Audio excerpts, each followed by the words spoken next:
Quand ça arrive au niveau des feuilles, nous allons comparer l'extraction, la tige et la feuille. Les signes ne trompaient pas.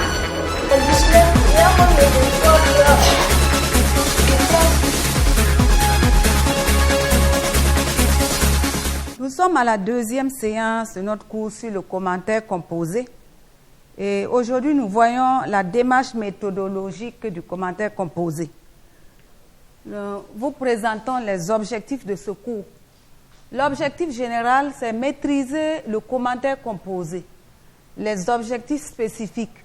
À la fin de la séance, l'élève de la classe de terminale sera capable d'identifier les différentes parties du commentaire composé, de s'approprier la démarche méthodologique du commentaire composé. Et le plan du travail, voici le plan du travail. Premièrement, nous allons voir comment comprendre un texte à commenter. Comment? Cela, c'est la théorie que nous allons voir. Et ensuite, nous allons voir comment élaborer le plan détaillé d'un texte à commenter. Et puis maintenant, en dernière position, nous verrons comment rédiger le devoir de commentaire composé et nous allons faire une production à la fin. Pour aboutir au commentaire composé, l'élève passera par les étapes suivantes, dont les étapes que nous avons présentées tout de suite. Compréhension du texte à commenter, comment élaborer le plan détaillé et comment rédiger un devoir de commentaire composé. Nous commençons par la première étape, la compréhension.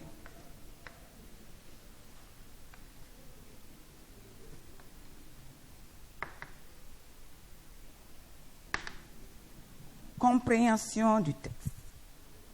Alors, pour comprendre le texte à commenter, le candidat ou l'élève doit lire attentivement le texte, découvrir le thème du texte, examiner le paratexte en vue de mieux comprendre le texte.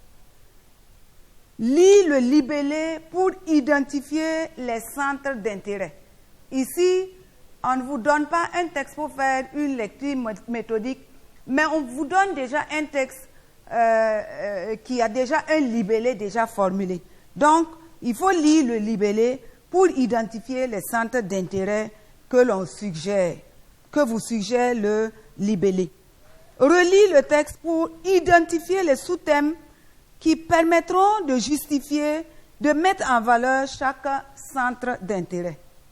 Et en dernière position, pour comprendre le texte à commenter, il faut identifier les procédés d'écriture qui illustrent ces sous-thèmes et les analyser pour les illustrer. Donc, ce point de compréhension est très important pour que le devoir puisse bien se passer, pour que vous puissiez bien réaliser votre commentaire composé. Alors, le deuxième grand point, c'est comment élaborer. Ce n'est pas déjà l'élaboration parce que nous verrons dans une autre séance la pratique.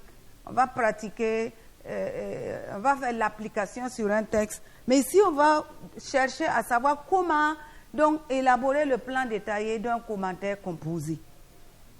Pour élaborer le plan détaillé du commentaire composé, l'élève est appelé à organiser la présentation des centres d'intérêt pour plus de cohérence.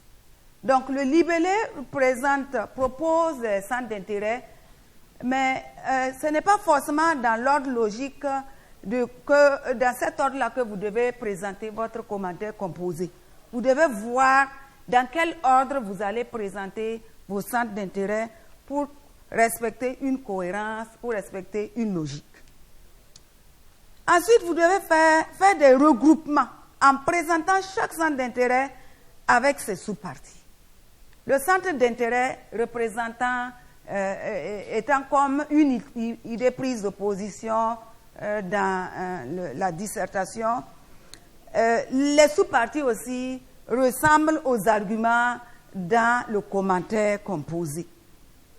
Donc, on doit faire des regroupements en présentant chaque centre d'intérêt avec ses sous-parties et ses citations. Et les citations, ce sont les exemples, ce sont les éléments tirés du texte, les éléments que vous allez observer dans le texte. Ensuite, on doit penser aux liaisons logiques entre les paragraphes et les parties. Donc, pour élaborer le plan détaillé, il faut penser aux éléments qui doivent constituer le plan détaillé. Donc, les éléments qui doivent constituer le plan détaillé, ce sont les centres d'intérêt.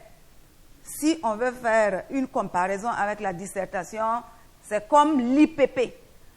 Et on doit aussi chercher à identifier les sous-parties. Et les sous-parties, si on veut encore comparer le commentaire composé avec la dissertation, on pourrait dire que les sous-parties, ça équivaut, c'est comme les idées arguments dans la dissertation. Et les exemples, les citations tirées du texte aussi ressemblent aux exemples que l'on prend quand on fait une dissertation. Donc, il faut connaître ces éléments-là avant de pouvoir élaborer le plan détaillé. Comment élaborer?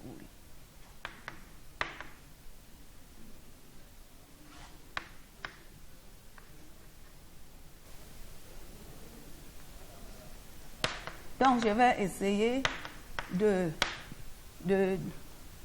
donner les éléments. On a centre d'intérêt.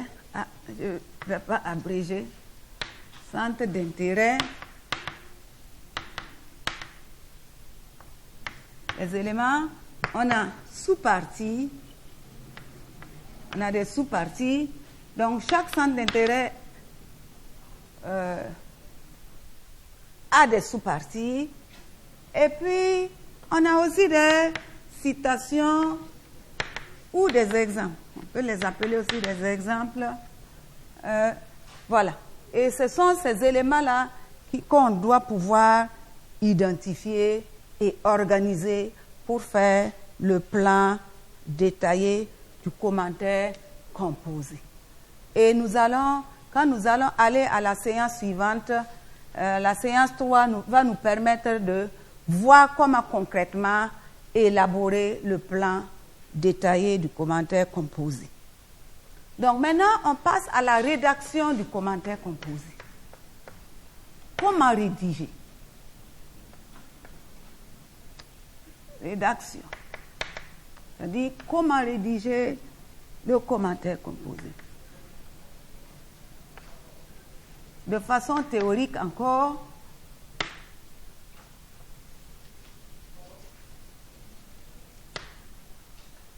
alors, dernière étape du processus, la rédaction s'appuie sur les éléments du plan détaillé. Il faut y investir toute son énergie pour que le correcteur sache que le candidat a la maîtrise de son exercice. Cette étape comprend 3 grandes parties: l'introduction, le développement et la conclusion. Avant de rédiger la version finale de son devoir, le candidat rédige d'abord l'introduction et la conclusion. Alors, donc, nous allons passer à la rédaction de comment rédiger donc l'introduction. Les éléments de rédaction de l'introduction.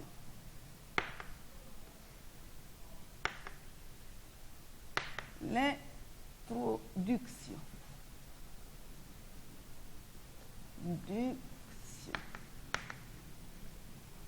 Ok. En quoi consiste l'introduction d'un commentaire composé?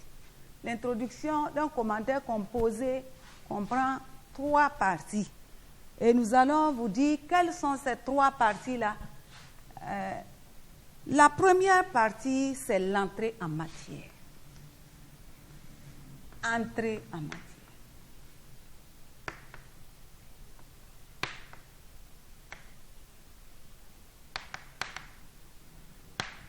Donc, le candidat a deux choix pour l'entrée en matière.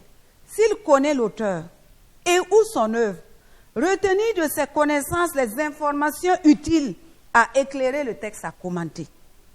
S'il ne connaît pas l'auteur, il peut situer le texte dans une problématique plus générale. Donc, dans cette entrée en matière, l'élève a la possibilité, s'il connaît l'auteur et son œuvre, de tirer de ses connaissances ce qui peut éclairer le texte étudié. Ou s'il ne connaît pas l'auteur, il doit situer le texte dans une problématique plus générale. Alors maintenant, la deuxième étape de l'introduction, c'est la présentation du passage à commenter. Présentation du texte.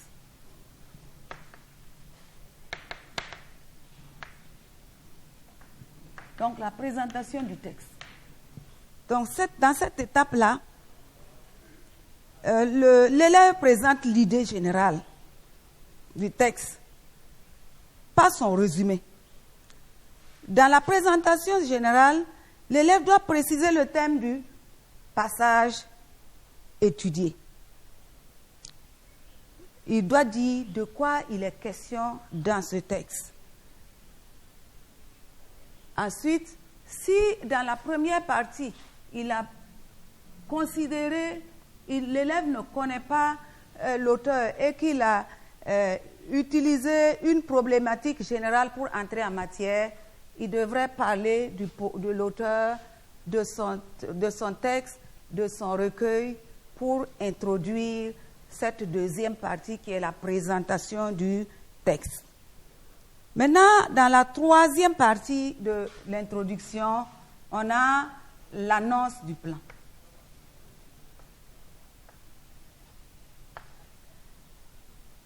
On a l'annonce du plan. Elle consiste à présenter l'ordre dans lequel les centres d'intérêt seront développés. Donc, doit, dans cette partie, présenter l'ordre dans lequel les centres d'intérêt seront développés. Maintenant, passons à la rédaction de la conclusion. Comment rédiger la conclusion? Conclusion générale.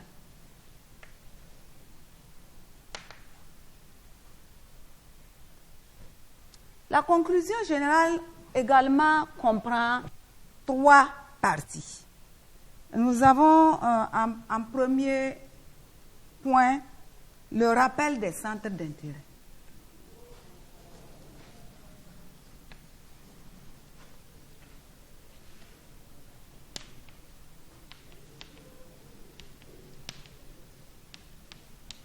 Donc ce rappel-là consiste à rappeler les centres d'intérêt ainsi que les conclusions partielles auxquelles elles ont abouti.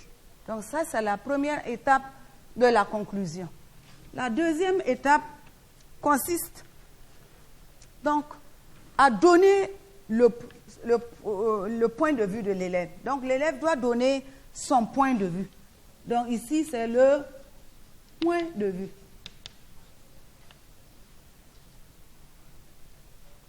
Point de vue de l'élève sur la portée du texte.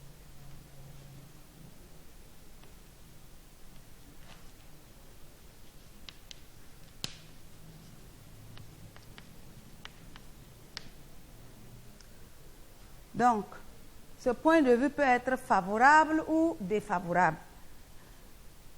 Et la troisième partie, qui est la dernière étape de la conclusion, c'est l'ouverture de la perspective de l'étude.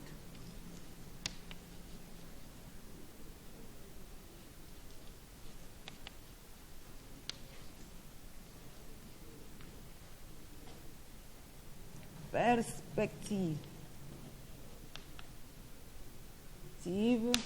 de l'étude.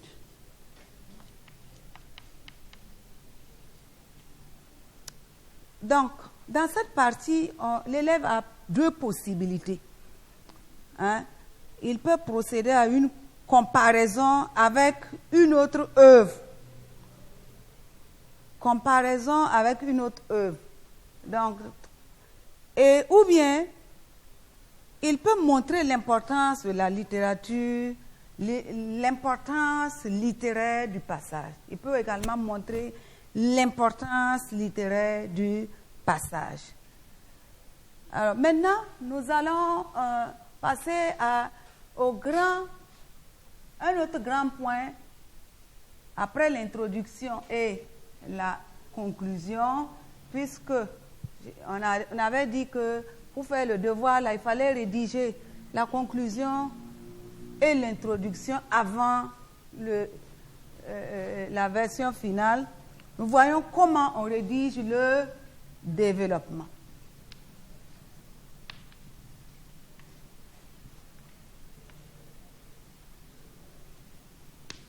Ou quels sont les éléments qui constituent le développement. Rédiger en 2 ou 3 parties selon le nombre de centres d'intérêt. Le développement se présente en paragraphes. Chaque paragraphe est composé d'un certain nombre d'éléments. Constituant une démonstration, les centres d'intérêt ne sont pas simplement juxtaposés. Ils possèdent un fil directeur qui assure à l'ensemble une cohérence et une progression. Ces parties sont liées entre elles. Nous vous proposons le schéma de centre d'intérêt. Chaque centre d'intérêt constitue une partie. Donc, centre d'intérêt. Par exemple, on peut dire, ok, on va mettre centre d'intérêt. On aura dans le développement 2 ou 3 centres d'intérêt.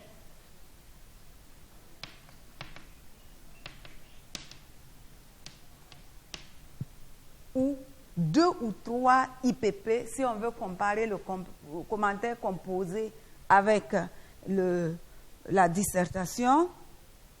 Donc, chaque centre d'intérêt constitue une partie du développement. Donc, si on veut développer, on aura 2 ou 3 centres d'intérêt. L'arrivée. À l'arrivée, la partie se présente comme une partie de dissertation avec son IPP, appuyée par des exemples associant le fond et la forme. Les illustrations et les citations doivent nécessairement être tirées du texte.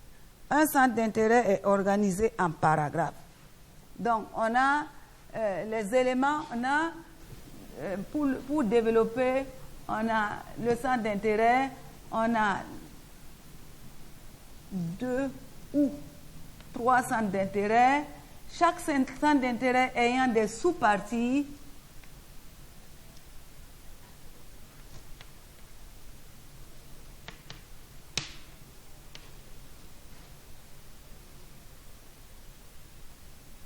On a aussi 2 ou 3 sous-parties dans chaque centre d'intérêt.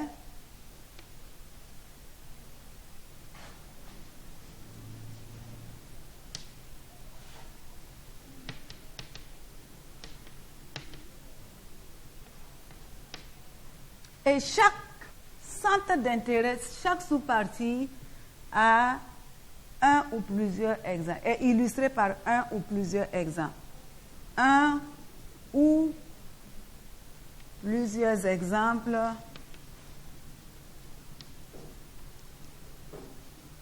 ou citations illustrent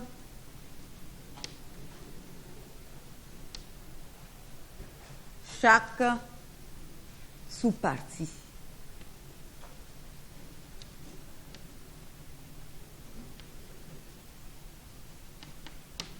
Donc, un ou plusieurs exemples illustrent chaque sous-partie. D'accord. Donc, je continue. Le commentaire composé constitue une démonstration qui comporte une cohérence et une progression. Les transitions. Donc, dans le développement, il faut des transitions. Les transitions contribuent à les marquer, à marquer la cohérence et la progression. En tirant une conclusion sur ce qui constitue le centre d'intérêt étudié et en introduisant un autre centre d'intérêt à étudier. La transition évite au devoir le décousu, le morcelé, le parcellaire Elle sert d'abord à conclure et à annoncer le passage à un autre centre d'intérêt. Elle commence généralement par un mot lien comme ainsi. La transition peut être exprimée sous forme de question. Donc, quand on rédige le développement du commentaire composé, à la fin de la rédaction d'une partie, d'un centre d'intérêt, il faut tirer une conclusion.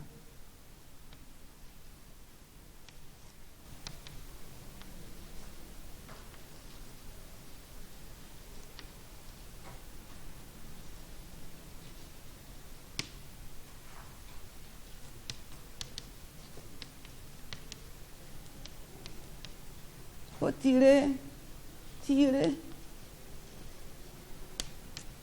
une conclusion partielle. On appelle cette conclusion-là conclusion partielle.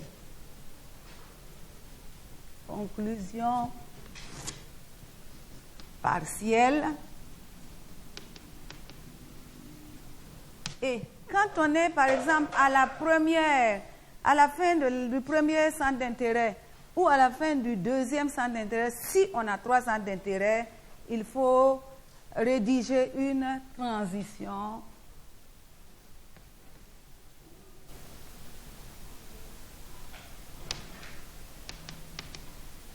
afin d'éviter les ruptures brutales. Il faut montrer que le devoir n'est pas fini et que l'on a une autre étape que l'on doit traiter, une autre partie que l'on va voir. Donc, pour développer les centres d'intérêt, voici ce qu'il faut faire. Le commentaire composé s'apparente un peu à la dissertation. Centre d'intérêt égale IPP. Dans la dissertation, les sous-parties peuvent aussi être représentées comme les idées-arguments dans la dissertation et les exemples.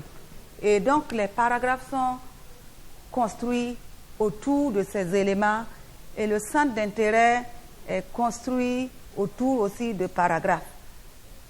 Et à la fin de la rédaction d'un centre d'intérêt, il faut tirer une conclusion partielle et faire une transition pour montrer qu'on veut passer d'un centre d'intérêt à l'autre. C'est dire que si nous sommes dans la dernière partie, c'est-à-dire dans le dernier centre d'intérêt avant la conclusion générale, on n'a pas besoin de faire cette transition-là. Donc, mais dans le développement, on n'introduit pas les exemples comme on introduit un exemple dans tout devoir. Il y a une façon particulière de présenter les exemples, d'insérer les citations. C'est comme ça on les appelle dans le commentaire composé. Ce sont des citations. Donc, lorsqu'on rédige un commentaire composé, l'analyse du texte est illustrée et justifiée par des références du texte. Ces références correspondent au repérage et prennent la forme de citation. Certains mots du texte, certaines expressions sont insérées. Cette insertion obéit à certaines règles. Donc, nous allons vous proposer 2 façons d'insérer les citations dans un commentaire composé. La première façon d'insérer les citations. Les termes cités dans le commentaire composé sont intégrés dans une phrase d'analyse au moyen d'un mot d'articulation.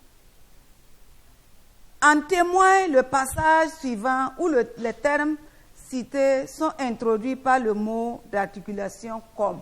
Je donne un exemple de comment il faut introduire la citation, insérer la citation.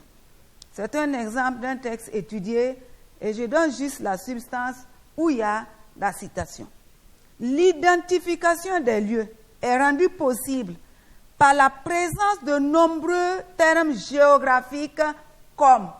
Et le comme introduit ce que je vais dire ensuite. Et tout ce qui sera dit après comme c'est mis entre guillemets. Chaque élément que vous tirez du texte, vous mettez entre guillemets. Donc comme, quai entre guillemets, canal est entre guillemets, prairie est entre guillemets, et rivière. Donc c'est comme ça qu'on introduit les citations dans le commentaire composé. Une deuxième façon, la citation, ou du moins les citations sont intégrées grâce à la ponctuation. Dans l'exemple suivant, ce sont 2 points qui permettent d'introduire les citations. Et je donne un exemple encore. Le choix des termes souligne cette filiation angoissante. C'est un exemple de texte qu'on a étudié et pour introduire une citation, voici la façon de l'introduire. L'exemple, c'est le choix des termes souligne cette filiation angoissante. 2 points. Et après les 2 points, ce sont les éléments du texte qu'on intègre. Et on a mis piège entre guillemets. Eau dormante est entre guillemets. Presque noyé est entre guillemets. Et donc, dans le commentaire composé, c'est de cette façon qu'on intègre les illustrations. C'est de cette façon qu'on intègre les citations. Et en remarque, nous allons dire, dans le devoir, les titres d'œuvres doivent être soulignés. Quand vous faites votre devoir et que vous devez utiliser le titre d'une œuvre, vous devez souligner le titre de l'œuvre. Les titres des textes, différents des titres des œuvres, sont mis entre guillemets, de même que tous les éléments empruntés du texte est repris dans le commentaire composé. Ça veut dire que dans le commentaire composé, on ne cite pas un élément en laissant l'élément comme ça. On doit mettre obligatoirement l'élément tiré du texte entre guillemets. Et maintenant, le schéma, on avait un peu proposé le schéma, c'est l'introduction, le développement et la conclusion. Une autre remarque que l'on peut faire encore, c'est dans la présentation même des grandes parties du devoir. Lorsqu'on présente un devoir de commentaire composé, on saute 2 lignes entre l'introduction et le développement, entre le développement et la conclusion. C'est-à-dire, entre le développement, l'introduction et le développement, vous sautez 2 lignes. Et entre le développement et la conclusion également, vous sautez 2 lignes. On saute une ligne entre les parties, c'est-à-dire entre les centres d'intérêt. Si vous finissez de rédiger votre centre d'intérêt, vous avez fini. Pour passer à un autre centre d'intérêt, vous devez sauter une ligne. On commence chaque paragraphe par un alinéa. Chaque paragraphe du devoir commence par un alinéa. L'introduction, c'est très important. L'introduction et la conclusion sont présentées en un seul paragraphe. On ne doit pas voir une introduction ou une conclusion présentée en plusieurs paragraphes.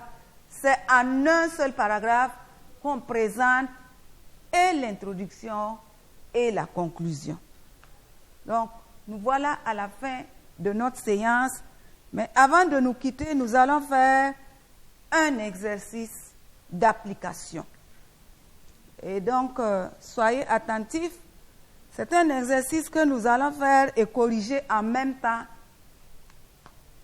Prenez vos cahiers et vos bics et faites les propositions. Vous allez répondre par vrai ou par faux à ce que je vais dire, aux affirmations que je vais donner.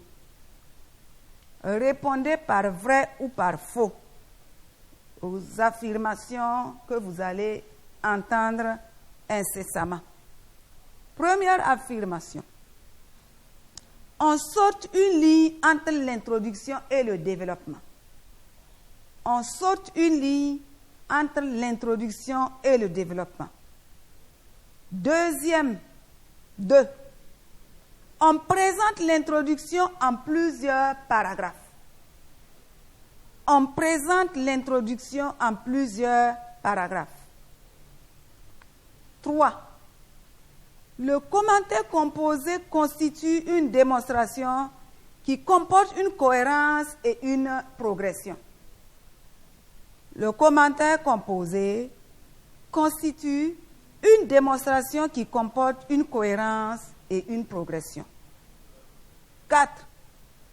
Dans le devoir, les titres des œuvres ne doivent pas être soulignés. Dans le devoir, les titres des œuvres ne doivent pas être soulignés. 5. Les éléments empruntés du texte et repris dans le commentaire composé ne sont pas mis entre guillemets. Les éléments empruntés du texte et repris dans le commentaire composé ne sont pas mis entre guillemets. Et dernière affirmation, les transitions contribuent à marquer les cohérences et la progression. Les transitions contribuent à marquer la cohérence et la progression. Et donc, je vous laisse revoir vos réponses et puis je propose une correction pour terminer. Donc, le premier point. 1. On saute une ligne entre l'introduction et le développement. C'est faux. Parce que dans le cours, on a dit qu'on saute 2 lignes entre l'introduction et la conclusion. 2. On présente l'introduction en plusieurs paragraphes. Là aussi, c'est faux. Parce qu'on a dit qu'on présente l'introduction et la conclusion en un seul paragraphe dans le cours. 3. Le commentaire composé constitue une démonstration qui comporte une cohérence et une progression. Ça, c'est vrai. Il faut la cohérence, il faut la progression. Dans le devoir, les titres des œuvres ne doivent pas être soulignés. Ça, c'est faux.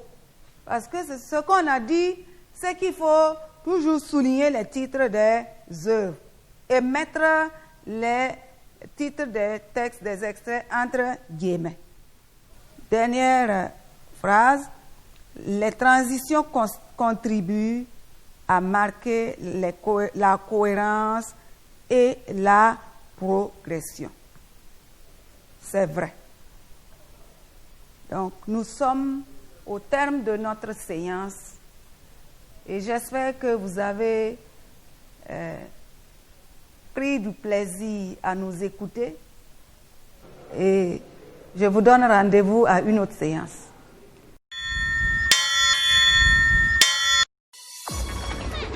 Quand ça arrive au niveau des feuilles, Nous allons comparer des fractions, la tige et la feuille. Les signes ne trompent pas.